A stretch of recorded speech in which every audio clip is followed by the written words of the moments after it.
Aloha y'all, Daniel Aaron here, your guide to vibrant living. And I got a great video for you today where we are gonna double whammy it 2 of the top 10 tips for vibrant thriving. First, let me show you, we're here in Iao Valley on the island where I live, Maui, Hawaii. And that water is where I'm going next. It's some of the coldest water around here. Now, we'll be honest though, we're in the tropics, so it doesn't get that cold. That's Kiki, by the way, the wonder poodle, also known as a oopsie-doodle. That's another story. Let me get a little bit out of the way here.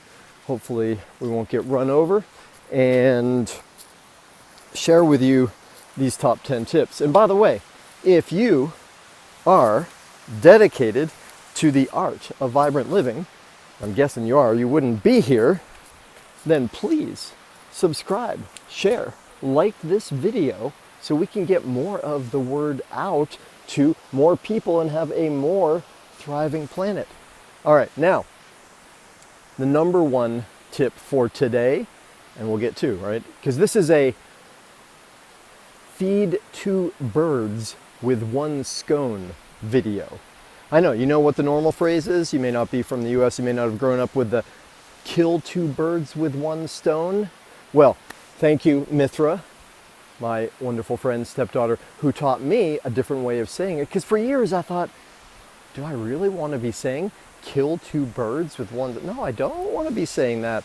So, feed 2 birds with 1 scone. That's our double whammy here. Number 1 though today is M-O-V-E, move.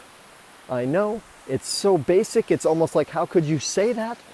And it's also so important, such a fundamental. And I don't know about you, for me, I grew up without any good models for movement. My father was an academic, my mother was a writer.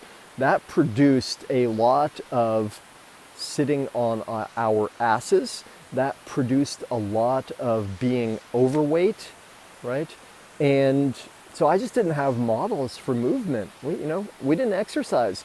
And for me, for a lot of my early life, especially when I was overweight, the idea of exercise was like punishment. I had to push myself to do it, right?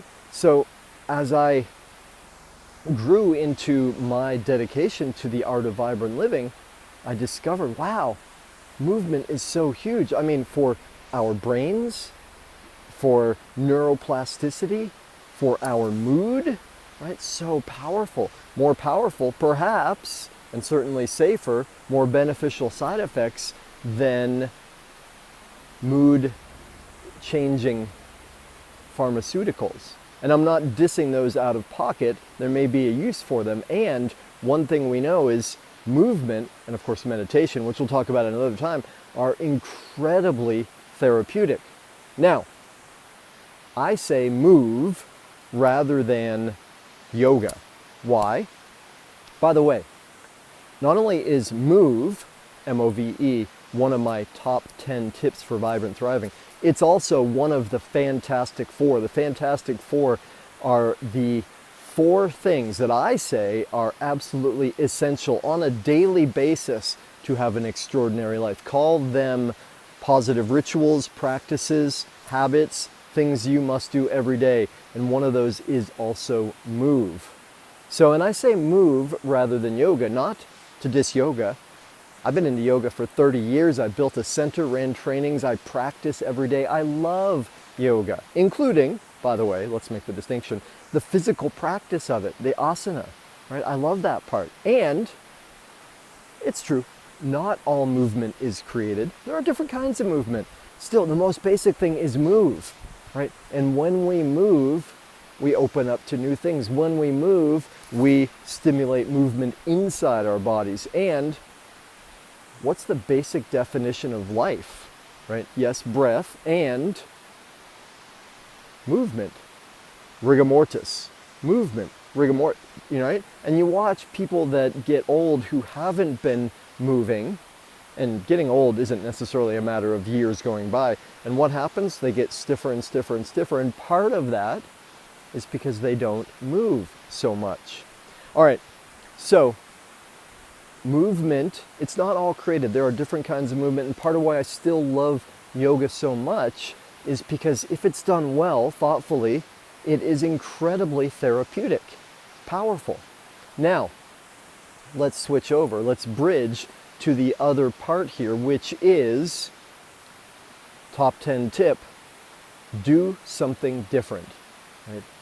And that is because we, human beings, have a tendency to get into ruts, routines, common ways of doing things. We get into the same, right? And that is a trait of the survival part of us, right? The survival part of us is looking for comfort. We equate, our 2 million-year-old brain equates comfort with safety, survival, right? Now, if we want to move beyond safety, survival, okay, just getting by, and we want extraordinary, vibrant, thriving lives, then we need to train ourselves to do things differently. Now, simple, incredibly powerful opportunity for you. One of my favorite exercises, started doing this 20 years ago, working with students and clients. So simple, it'll blow you away, but don't take my word for it. You try it out and see for yourself. And then please let me know. Put it in the comments if you do this, if this makes sense to you, if you've done it, what you find. And it is, next time you get dressed, put the non-dominant leg in your pants first, or your skirt, or your shorts, whatever. And what does that mean, your non-dominant leg? Watch. You may not be aware of it unless you've done something like this before. Next time you get dressed, you will tend to put one leg in first. Probably never thought of it. What difference could that possibly make in your life? Well, in and of itself, very little. And as an exercise in creating greater neuroplasticity, as an exercise in doing things differently. And here's the thing. We all want different. We all want more love, more money, more abundance, more happiness, more contribution, more joy, more passion.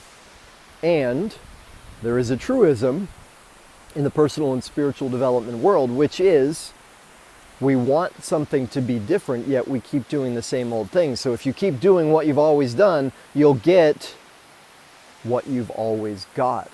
So simply doing things different opens up the brain, opens up our experience to different things, right? So why, by the way, will I get in that water over there? It's cold, it's uncomfortable. Because life begins where your comfort zone ends. Real simple. Now, and I'm here this morning at Eau Valley. Kiki wanted to come, she told me. No, I'm here this morning because it's not my usual way of doing things, and I thought, well, what would be a good way of sharing these two tips with you? Well, for myself too, do something differently, right? We all want more, yet we do things the same. So to get more, we must do more, shift things, break out of our old routines. Now, I get in the water because it's uncomfortable. It feels good. It's an incredibly spiritual, sacred land here, and that river has an energetic power to it, yes. And a lot of days, I get in at home my freezer. That sounds a little weird, right? And let me tell you, when I went and bought this freezer, I bought a used freezer off of Craigslist to make my cold bath. That's what it is, a cold bath. And here in the tropics, again, we don't get that much cold, so we're gonna do some weird things if we wanna have this kind of cryogenic or thermogenic therapy. So I go to buy the freezer, and I get there, and the guy's got it all out in front and nicely cleaned up and everything. And I say, this is a little bit weird, but do you mind? And he's like, no, whatever. So I open it up and get inside the freezer, and it's okay, it works, it fits. So I have it, filled up with water, or 3/4 full, and it's about 40 degrees Fahrenheit. And yes, there are so many benefits to it, right? On the physiological level, again, for our brains, for our mood, for our fat, for our metabolism, for shifting the type of fat we have, for our immune system. The biggest benefit, though, and I encourage you to look all that up if it's interesting to you. I'm not going into detail. The biggest benefit, though, for me, the biggest motivation for me in doing it is because it's uncomfortable. And, right, like Walt Disney had a great quotation. He said, I like to do at least 3 impossible things before breakfast. Right? Because again, if we keep doing what we've always done, yeah, you know what I'm saying. So, and for me personally, it happens every single time that I go to get in that freezer, right? My survival brain, that 2 million-year-old brain that just wants things to stay the same and be safe, it says to me, no, Danny, don't do it. It's gonna be cold, I don't want to. Right.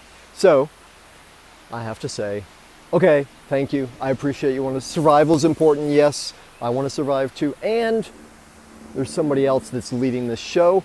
Come on, we're getting in. We get in. And at first it's like, oh, this is so cool. And then after a few breaths, I go, oh, this feels so good.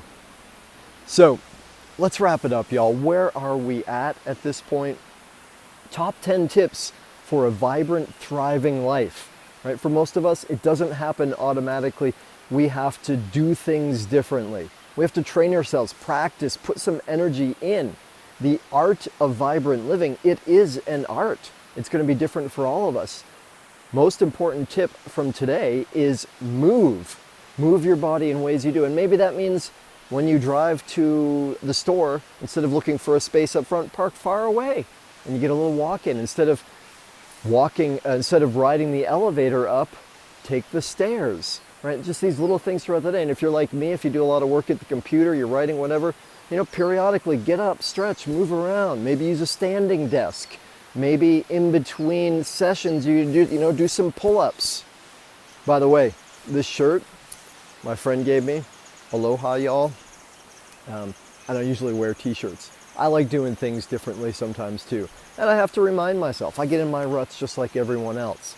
Aloha, y'all. Aloha means, by the way, with breath, right? The spirit of breath, the breath of spirit coming into us. That's what the aloha spirit is. And y'all, I'm not from the South, although I have lived in the South. English lacks second person plural. Use guys, no thanks. So y'all, thank you so much for tuning in. Thank you for being dedicated to having a vibrant life, creating your life into art, creating your life into a masterpiece. If this has been useful, maybe entertaining, maybe fun a little bit, please share, subscribe, like, pass it on. I would love to hear from you. What happens when you put your other leg in your pants first, right? Nothing earth-shattering yet. Watch. Do it over time until it becomes a habit, until you have to tune in and be aware and say, which one am I doing? Which one today? It becomes a choice rather than a rut. And with that, y'all, thanks so much for tuning in. Aloha.